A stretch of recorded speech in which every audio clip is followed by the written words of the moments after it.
Hello. Good morning, Bucknutters. It is Tuesday, October 3rd, 2023. I am Dan Rubin. This is the Bucknuts Morning 5 and change. My voice is not at varsity level today. I hope you will endure. First, before we bring on the Dean, Bill Kurelic and Mark Porter, I got to tell you about our partner for the day, or our first one, AG1, the daily foundational nutrition supplement that supports whole body health. AG1 is raising the standard for quality in the supplement category. It replaces your multivitamin, probiotic, and more in one simple, drinkable habit, creating a manageable daily habit. All great athletes have one thing in common: they take care of their bodies. And a huge part of that starts with optimizing whole body health. If a comprehensive solution is what you need from your supplement routine, then try AG1 and get a free 1-year supply of vitamin D, and 5 free AG1 travel packs with your first purchase. Go to drinkag1.com/bucknuts. That's drinkag1.com/bucknuts. Check it out. It's green and it's delicious.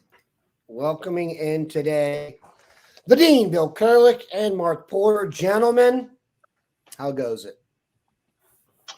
All good. Loving life.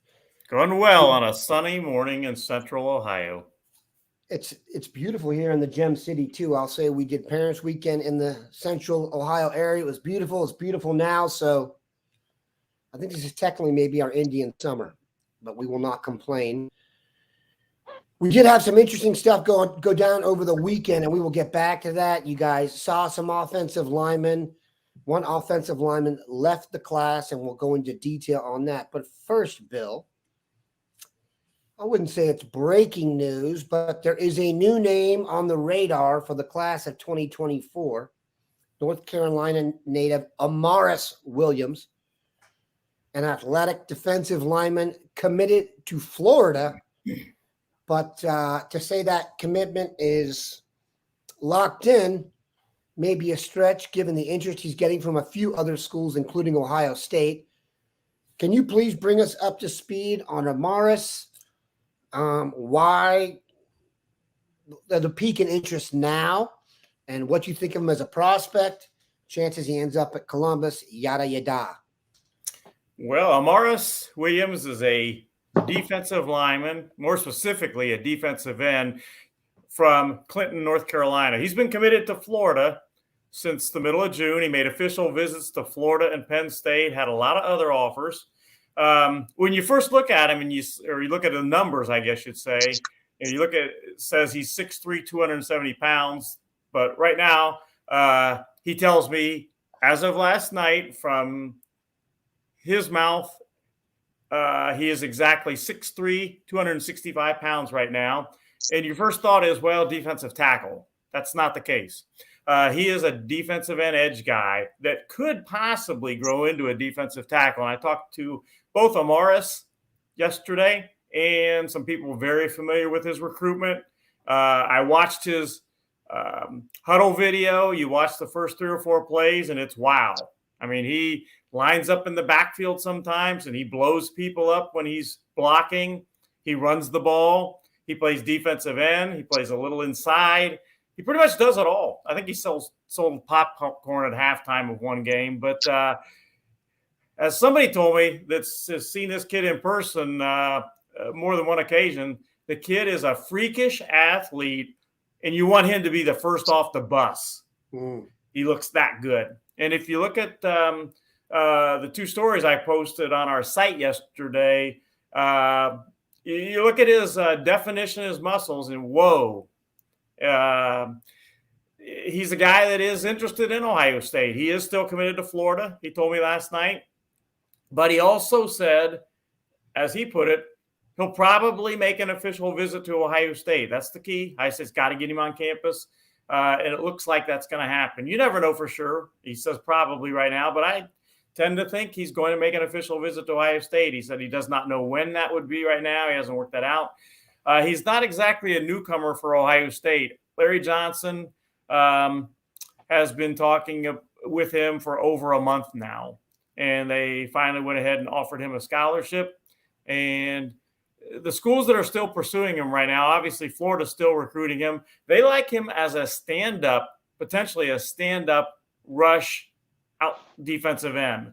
Ohio State is recruiting him as a defensive end. He's impressed with JT Tuimoloau, and that's the guy that if he came to Ohio State, that's the position he would play. So Ohio State, Florida, Tennessee, Penn State are the main schools recruiting him right now. And it'll be interesting to see what happens. But he's definitely, after watching that video of him, I said, this would be a really nice addition to Edric Houston on the other side. Mark, given the last 12 months of recruiting at defensive end, our Bucknutters are borderline obsessed with adding another defensive end to this class. And I only say borderline because I just didn't want to come out and say straight obsessed. Is Amaris Williams the answer to their prayers? Yeah, this is a steak they can definitely sink their teeth into. This should give them a little bit of, how do I say it, new fresh air to breathe in. Bill, I want to talk about the kid at tailback. A 265-pound tailback. There's multiple clips of him playing in that backfield. And when he takes off down the field, it's just not the big rhino running in a straight line, bowling over people. My man, like, hits some cutback lanes and it's got a little shimmy to him. I mean, when you say freak athlete, I think we use that word so much. Everyone's a 5-star freak athlete, and they usually are. That's what we recruit here. We get to use these lofty terms. I'm always like, oh, let's quit anointing everybody so freaking good. But we put on these films, and it's hard not to just go, wow, that's above average impressive. That's freakishly impressive. Each clip, you just go, wow. I mean, the tailback stuff really, if you haven't seen his clips, we're not going to get this kid a tailback, but I tell you what, at the goal line or something, what a nice little, toy to have back there. I mean, it'll never happen, but geez, he is such an impressive guy. And then that same type of athlete, you see him when he comes out of a stance, he's shot out of a gun. He's a defensive end because he has the speed and explosion out of a stance.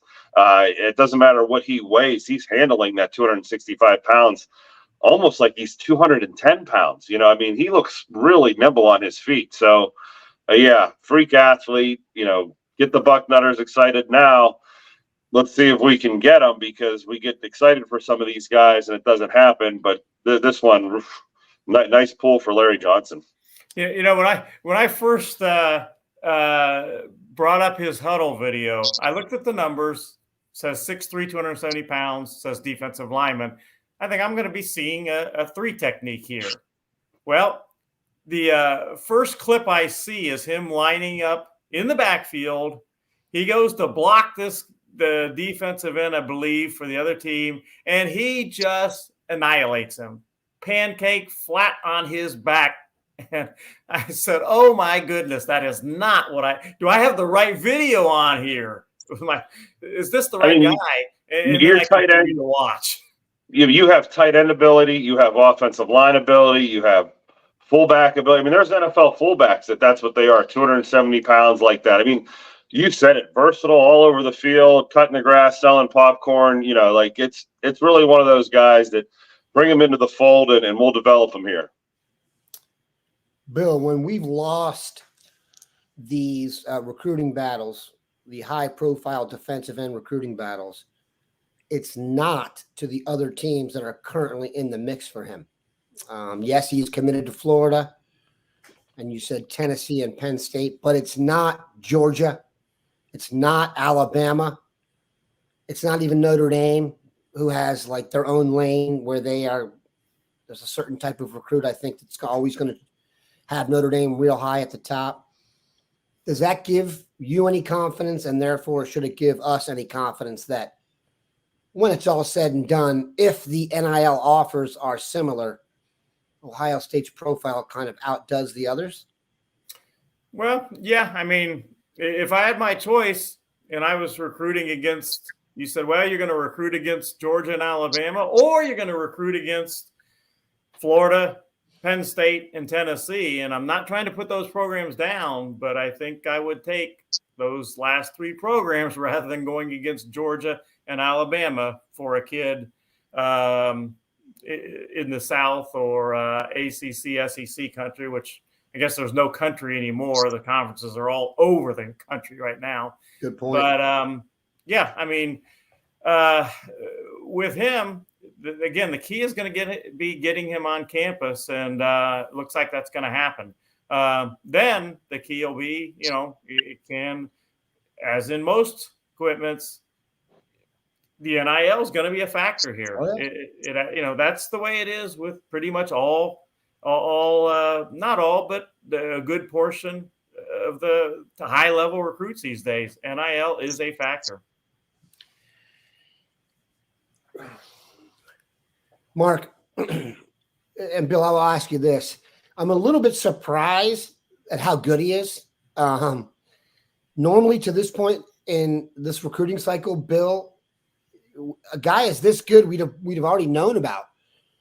Can you explain why that took place? Is he a late bloomer? Is it, Clinton, North Carolina, a level of football that was not known? And I know Florida's a big time program, but it just seems kind of bizarre to me that he's come up this late in the mix, Bill. Well, I think part of it is that just the fact that Ohio State really wasn't recruiting him a lot until about a month ago. So we didn't really talk about him because he wasn't really on Ohio State's radar screen during the summertime. If Ohio State had been recruiting him hard at that point and there had been mutual interest, we'd have been talking about him, but that wasn't the case. And I got to say, we've talked about this before, but sometimes people get so they overreact as far as No. Yeah, they overreact as far as what Ohio State may not be getting at a certain point. Now, I always go back to this. Mark Pantoni and his staff are tremendous at creating additional or new options. They're tremendous at it. People right now are saying, well, the only option is Jordan Seaton to finish out. And he is right now the only option. But Ohio State, they didn't have any options other at defensive end, and now we have Amaris Williams, who is a great option. Ohio State has gotten themselves in the game, and I've been saying, Jordan Seaton is the only option right now at offensive line, but Ohio State is going to look for guys later to flip if they need to. They're going to look for guys in the transfer portal if they need to, and they're probably going to be successful at creating and finding new options. So Amaris Williams is a new option that they just got in on about a month ago. Down the road, if they need a safety, which right now they still do, to Ryan Nichols, if he doesn't work out, I would bet money on it that down the road they're going to find and create a new option at safety, whether it be a flip or a transfer portal guy and so on. They're good at this stuff, and they know how to find these guys. And they are Ohio State. I guess we should say, go ahead. I guess we should say Jordan Seaton's the top uncommitted prospect because, like you said, Bill, there's no rules anymore in love and war. You can go into anybody's recruiting class now and just offer their best dudes. Go ahead, Mark. Yeah, a lot of times schools get these kids committed as sophomores based on their potential, and they look good as sophomores. And then as they go in their junior, senior year, they hit that potential and they look freakish. So the development hits, and you don't get credit for offering them 2 years ahead of time and knowing that. What happens now, someone comes in and takes the finished product. The other thing that happens is we act like all evaluations are finite. Just because on this day right now, this is the best, it'll never change. There's no one else that'll ever be there. If you play fantasy football, Puka Nacua and Devon Achane were the last picks of your draft, and no one wanted them. No one probably even took them, and they're both as hot as can be. And you'd probably take them over hundreds of other players that you drafted in front of them. Recruiting's just like that. Just because you don't know about these guys doesn't mean they're not good. And if Bill and I were in the business of aggravating Bucknuts subscribers, we'd go around to every committed class from USC and Oregon and Texas and say, look at the best 3 or 4 guys they have committed. They might be better than the guys we have committed. And then you'd say, oh, when we go to these guys at Florida or Tennessee and try to steal them, that's why we weren't talking about them, because they were committed somewhere else. So Right. There's NFL players committed to Florida, all these other places, Penn State, Michigan. And it's rating those rosters is where you find your best players, not so much the uncommitted guys. So, yeah, we're not in the business of going around and showing you other people's committed players and how good they are, but they're out there. And if Ohio State needs them, they know where they're at. I mean, the top 20 defensive tackles, Ohio State's tracking no matter where they're at. And when they need them, they're not going to be intimidated by a school that has them committed. And, of course, any school that's struggling, Michigan State or other places, you definitely do an autopsy on their roster and their best players, and you kind of go after them. This is the new day and age. And I think the sooner we realize that it's not college sports anymore, there's going to be an NFL free agency to this. There's going to be an NFL feel to our teams now. That's the new thing. But there's always, and I guarantee there's more players out there we're not talking about that we would love to have. By the way, I heard a great nickname for Puka Nacua, Puka Doncic. Very cool nickname. Whoever thought of that, give them a lollipop. I want to let you guys know about our second sponsor of the day, and that is Jonathan Green Black Beauty Grass Seed. If you haven't already, now is the perfect time to get it. It's naturally green in color and has roots that can grow up to 4 feet deep, and it's super drought tolerant because the rain is coming. It is Ohio. With over 130 years of experience, Jonathan Green is a name you can trust for quality lawn care. They only sell the best product on the market. Best part is this, Buckeyes fans. They're offering 10% off your order on jonathangreen.com. Head over there now and use code Bucknuts10 at checkout. Don't wait any longer. Make your neighbors green with envy and turn your lawn into a showstopper. You'll see thick, lush green grass. That's the envy of your neighborhood. Visit jonathangreen.com. Use coupon code Bucknuts10 to get 10% off your order of grass seed, lawn fertilizer, weed controls, and more. Jonathan Green, quality lawns since 1881. As I said, you guys better have handled that during your honeydew weekend you just had, because you're going to be busy here up through about Christmas time. Got a guy I want to talk about. Offensive lineman from Ohio. I want to credit my dude here for getting the question out so that I can give him some credit. Here we go. Bill, you'll like this too. Mike Schaefer says, Grand Poobah. How did Carter Lowe from Toledo Whitmer look on Friday? Bring us up to speed quickly, Bill, on Carter Lowe's recruitment, when he was offered, that kind of thing, where he stands, and then Mark can give you the eyewitness report. I definitely like Ohio State's chances with Carter Lowe. And they're working it. Justin Fry and Ryan Day were at Carter Lowe's school during the day on Friday. Justin Fry made it an afternoon, evening. He stayed for Carter Lowe's game then on Friday night, as Mark texted Dan and I a picture of Justin Fry at that game, but he made it an evening out of it. And, they're making their pitch, and Carter Lowe is definitely interested. Carter likes Ohio State a lot. He likes his parents like Ohio State a lot. Really nice people I've talked to on more than one occasion. Doesn't mean he's a sure thing, but I like Ohio State's chances there. I think that he's got big schools, Alabama and so on, Georgia pursuing him in the South. Michigan is a factor here. He's a Toledo kid, but I like Ohio State's chances. He's going to be back at Ohio State for the Penn State game. He's been to Ohio State once already this season. He also went to the Summerfest at Ohio State at the end of July. He went to Ohio State's camp. And the old saying in recruiting is, don't follow what they say, follow the visits. You follow his visits, and that gives you a good feeling about Ohio State. Again, I wouldn't say that it's a sure thing. I never like to say that, but I like where Ohio State is right now. Mark, you saw him. Toledo is close enough to Michigan that sometimes the poison crosses the border there.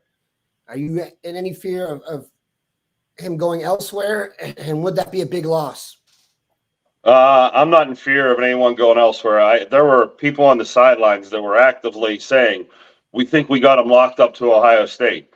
And they were telling that to Coach Fry. And I don't know who was getting more attention at the football game, Taylor Swift or Coach Fry. You know, an Ohio State guy shows up at your game. Relative. Yeah, I mean, it's worthy of, you know, everyone walks over, says hi, they give him the dirt. I mean, a lot of coverage like Taylor Swift. Now we can tag our podcast because we talked about Taylor Swift, and all the Taylor Swifties will come in and watch it. So I digress. But this was a unique game. When you watch Carter, he put a couple blocks on people at the beginning of the game where he just flat out pancaked them, drove. That was the clip I think I sent you guys. And then the Perrysburg defense did something I've never seen. Bill, we've seen games where Bryce West and Aaron Scott, you watch them and they don't do anything. You know, the other team just goes away from them. They get the Jordan treatment or whatever you want to say. I just saw an offensive tackle get the Jordan treatment. And you know, it became a topic of conversation as we got into the second quarter. Perrysburg shifted their defensive front to his side. When the snap of the huddle came out, they called the defense extra heavy to his side where for, I want to say 12 plays in a row, Carter Lowe backside hinge blocked because there was such a gaping numbers loss on the other side of the field. They had to run to the other side of the field. And I was out there counting bodies and saying, oh my God, why aren't they going? I mean, this is the best offense. And they were actually flipping Carter back and forth on the offense, left tackle, right tackle, even at tight end to try to get him as the point of attack player. But when you have three guys standing right on top of him, one of them is going to come through unblocked. And so you had to run the other way. And it was like, this game just get this boring for me personally, where the guy I came to see is literally going to backside hinge because they're ripping off 10 yards of carry to a bubble that's only got two players the other side of the field. To confirm this, the defensive coordinator for Perrysburg is Mike Ward. He used to be the coordinator at Toledo. I saw him at halftime, and he wasn't much in the mood to share, but I said, what are you guys doing on defense? And he just looked at me with a smile. And one of his assistant coaches from behind said, oh, you're here I watched your podcast. We knew you were going to be here. So I don't know if we clued them into how good Carter was going to be, and they came up with a game plan, but the Bucknuts podcast all came full circle at halftime of that game where, as I was getting up the info, they're like, we know who you are and we know what you're here to get, and we're not going to let that guy be the topic of your conversation next week, how he kicked Perrysburg's you know what. So really unique to see that type of respect for a high school offensive lineman where we're calling our defense away from you. So there's your story. Paul Edworthy has asked me this on several occasions, and I got the answer. My wife got that sweatshirt at Costco. I can't explain it. You can go online and check it out. They have a few on there. So Costco is not a sponsor. If they want to hop on here, a company of that ilk, please bring the noise, dog. We are up for Costco. But Paul, I apologize for not having the specific link because she tells me they don't have them anymore, the exact one. But you can go there and they got something similar. So Costco, like they need our help. My wife is a frequent shopper there as well. Listen, man, I grew up, so I'm going to digress quickly, but my wife, when I first started dating her wife had 5 kids, 6 and under, and they lived at Costco. And my godson, I used to call him Cheeto because he would walk around with one of those, a bag of Cheetos bigger than him, and he would have cheese dust up to his arm because he would have his arm in the 5th kid who was raised by wolves, obviously. I used to call him Cheeto. But anyway, I'm not sure that's even healthy anymore to even talk about eating big bags of Cheetos. We're going to get canceled. Let's find some more good questions here because they did. There's a good one. John A. Schultz. I think last week, Dan, the dean, and Mark all talked about not making Ohio high school coaches angry by taking offers away from kids who committed.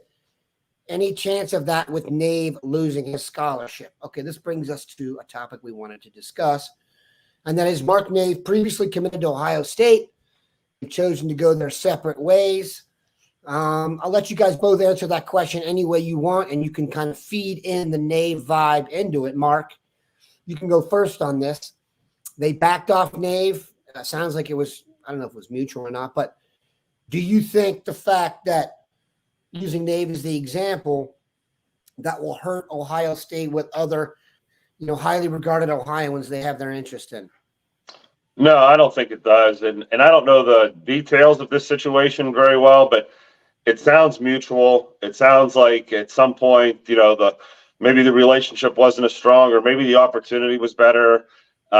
Sometimes you really can't fault when humans break up or there's a breakup in the recruiting process. Sometimes it's not about we pull or, we found someone better. Ohio State does this amicably, I think is a good word, where, if the kid's good and he's a good student and he wants to come to Ohio State, they're always going to take him. But if there's something out there where they catch him visiting other places, and that's happened before, where I think early in the year, Sam Williams-Dixon was down in Kentucky with his brother or somebody, and it's almost like you're cheating on Ohio State. Like, oh my gosh, you went on a date with somebody else.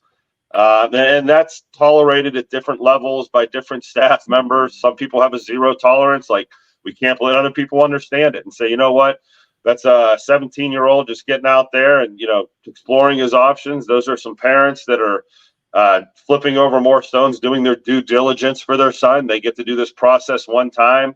Don't begrudge them the opportunity to see what else is out there. But at the end of the day, I don't think it's a damaging type relationship. The only one I can remember that was sort of damaging was the Mitchell Trubisky at Mentor. He was one of the first offers for Urban Meyer. And then that offer sort of, just kind of dissipated. And, that I don't think that went over as well, because I think he did try to commit, maybe, if I remember. Yeah, and then they said, fine, you're going to play safety. And he's like, what? There was, there's things that go sour that way, but it's Ohio State. They're the hottest girl in the room. It's hard to ever be mad at her, and it's hard for her ever to be dateless on a prom night. So, yeah, it's never something you want. And Toledo Central Catholic and some of these schools are perennial powers with perennial prospects every year, and you don't want to damage next year's guy. So I don't think that's going to happen. Danny Clark, yeah, there's some good examples where it's icky, I think the word is, where you're like, when they come from these Hobans and places where you're going to frequently shop, like Costco. You don't ever want to get your Costco card banned. It's not if you have 5 kids under the age of whatever. So, yeah. William, your thoughts? You were all over the Nave story. You can put it in context for us better than anybody. Well, I think the key is it's got to be a good match for both sides. The school needs to feel like this kid can really help us, and the kid needs to feel like I can play at that school and I'll have a good chance to play. And sometimes you think that early on, both sides feel like this is a good match, and then as things go on, then both sides feel like it's not necessarily a good match. Maybe this player is not going to be able to play as effectively as the school thought. And maybe the player feels like, I need to go to a place where I'm a little more sure that I'm going to be able to play. And that happens sometimes in recruiting. It doesn't become a good match as things go on, and both sides decide that it's in our best interest to go our separate ways. And that's what happened with Mark Nave. I'm not trying to ambush you guys here, but this is your thing. Is Jake Grimm Ohio State caliber? And I assume they are not referring to the children of Russ Grimm, who I covered in high school, and his son Cody Grimm was the most instinctive football player I've ever covered, Virginia Tech and the Buccaneers. Not related to Jake Grimm, probably. Mark, you nodded. Please take it. Yeah, I haven't seen him yet this year, but I do remember him. Where's he from? I believe he's from Gahanna, Lincoln. I could probably do the Google on it real quick, but I know I have him in my report. I know I have the name. He's not in my top 50, which would be the guy that, really have a chance, but we haven't regraded this year yet. So I'll check out that name again and look at it. But I remember him as an offensive lineman, I'm pretty sure. I think he was a guard type. Bill? So Pardon me? I think you froze up on me, Dan. I think Or did I think Dan said Bill, and as far as I know, he is not on Ohio State's radar screen. And again, right now the guy is Jordan Seaton, and I think he'll be the guy until we figure out what he's going to do. And nobody knows. He's not the most predictable guy in the world. He's changed his official visit schedule more than once, and but he's the guy that Ohio State is all in on right now. I think it's, like I said before, you know what? If they need to, they'll create other options. They'll find other options if they need to, whether it be flips or portal or whatever down the road. Now that I'm going back at the Lincoln Pro Day they had, he was kind of the show. They had him kind of featured on a left tackle, and he was the one that Elijah King went against a few times. And when he went against them, Elijah King's the big-time defensive end. We all said, wow, that looked pretty good. And then I remember the college coaches saying, let's see that matchup a few more times, and it never happened. And Elijah flipped to the other side, and a JV kid went against him a couple times, and he just dominated that kid. But I'm going back in my mind, and I'm pulling clips up of him. He was a fast riser that day, but I don't know if he was long enough, and I think he was more of a guard. But I think that day he sort of blew up from being a MAC player to maybe a mid-Big Ten, upper Big Ten player. So, yeah, I can understand the question. And I'm not sure about the Elijah King. I'm going to go see Lincoln here. They're having a heck of a year. And I think I mentioned a couple weeks ago, if you're 10-0 right now or headed towards 10-0, I'm not worried about you. And I might not even see it till week 3 of the playoffs because I'm pretty confident you'll be around for me. I gotta do that thing like the survivor pool. I gotta see who's going to get knocked out and make sure I see them before they get knocked out. So, but believe me that the week that I do see Lincoln, I will make sure we have some clips of King and Grimm to make sure that we've covered them pretty well. Yeah, Mark's but I understand where the question's based from because he did have a blow up type of feel to him. Yeah, and like Mark tries to see all these teams, all the real teams in the state. I don't use the word real. He tries to see all the teams with prospects at least once. So that's how he's balancing out. And like you said, there are some teams that come out with their schedule every year, and at the end it says playoffs, even though they haven't made it yet. Those are the teams you can wait a little bit to see. You cannot wait to see these guys again. You have to wait till Thursday. We will have a full preview of what they're doing for the weekend. We'll take a look at the Terps as Maryland visits this weekend for a noon kickoff. I will be in attendance with Mr. Bucknuts, so that will be an adventure in and of itself. Appreciate you guys stopping by. Have a good one, Bucknutters.